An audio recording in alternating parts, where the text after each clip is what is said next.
आपण ना मागच्या भागामध्ये रॅम्पविषयी बोललो होतो, परंतु तो तुम्ही पाहिलाच असेल, व्हिडिओ नसेल बघितला तर नक्की बघा आणि तो जास्तीत जास्त शेअर व्हायला हवा. कारण व्हीलचेअर सीजरचे प्रॉब्लेम असतात ना, ते म्हणजे अशा गोष्टी आहेत की त्या खूप नेसेसरी आहेत, परंतु त्यासाठीही विषय मांडावे लागत आहेत, सांगावं लागतं आहे. याचं कधी कधी दुःख वाटतं. याच्यातला दुसरा एक मुद्दा होता ना, तो म्हणजे रॅम्प तर हवेत, पण वॉशरूमचं खरंच म्हणजे काय होतं, फिरायला कोणाला आवडत नाही? सगळ्यांना फिरायला आवडतं, सगळेजण फिरायला जातात. ते व्हीलचेअर सीजर असो, चालणारे असो, डिसेबल असो, नॉर्मल असो, सगळ्यांनाच फिरायला आवडतं, कुठेतरी जायला आवडतं, किंवा जॉबला असो, कुठेही असो.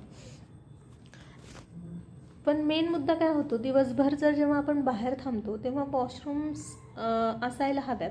आणि असायला हव्यात म्हणण्यापेक्षा बऱ्याच ठिकाणी वॉशरूम्स असतात, कमोड्स असतात आता, परंतु त्या वॉशरूमचे डोअर्स असतात ना, ते खूप लहान असतात. व्हीलचेअर सीजरचं काय होतं की व्हीलचेअर आतमध्ये जात नाही, आणि व्हीलचेअर आतमध्ये गेली तरी अर्धवट जाते, आणि मग डोअर लागत नाही, किंवा शिफ्ट व्हायला पण मध्ये गॅप असतो. असे बरेच प्रॉब्लेम होतात. त्याच्यामुळे ना वॉशरूम्स व्यवस्थित असावे. आणि हे तर मी बाहेरचं सांगते, पण कंपनीज असतात आता, बऱ्याचशा ITs कंपनीजमध्ये केलेल्या आहेत अशा व्यवस्था, परंतु बऱ्याचशा कंपनीजमध्ये किंवा जॉबला आपण जिथे जातो तिथे बऱ्याच वेळा हा प्रॉब्लेम येतो. आणि बाहेरही आता वॉशरूम्स तयार केलेले आहेत, परंतु काय त्याला रॅम्प वगैरे केला आहे, सगळं केलं आहे, परंतु डोअर त्याचे पण छोटेच आहेत. व्हीलचेअर्स मूव्ह करायला तिथे जागा नसते त्या छोट्या जागेत, ते ॲडजस्ट केलेले असल्यामुळे.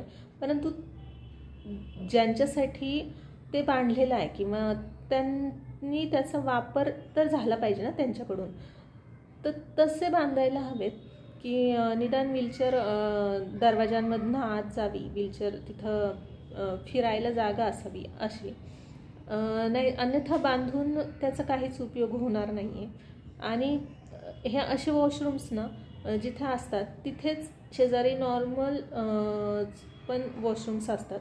मग त्याच्यामुळे काय होतं परंतु की खूप घाण होते, आणि सगळ्या रस्त्यावर पण घाण असते. व्हीलचेअर त्याच्यातनं नेणं ही खूप कठीण गोष्ट असते, आणि एवढं करून पण आतमध्ये जात नाही. मग अशा वॉशरूमचं काय? तर ह्याचा विचार व्हायला हवा खरं तर. कारण फक्त फिरणं नाही तर खूप महत्त्वाच्या गोष्टींसाठी पण बाहेर जावं लागतं, जॉबला जावं लागतं, बऱ्याच गोष्टींसाठी फिरणं होतं. मग त्यावेळेस दिवसभर काय करणार ना?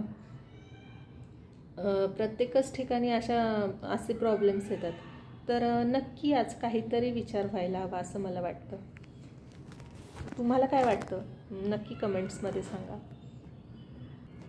आणि दिवसभर आपण नाही हे करू शकत, कंट्रोल करू शकत, त्याचा शरीरावर परिणाम होतो, आणि करायलाही नाही पाहिजे. काय होतं की ते केल्यानंतर शरीरावर प्रॉब्लेम येतात, किडनीवर प्रॉब्लेम येतात, पाणी पिलं जात नाही, बऱ्याच गोष्टी, मग तब्येत बिघडते. आधीच एकतर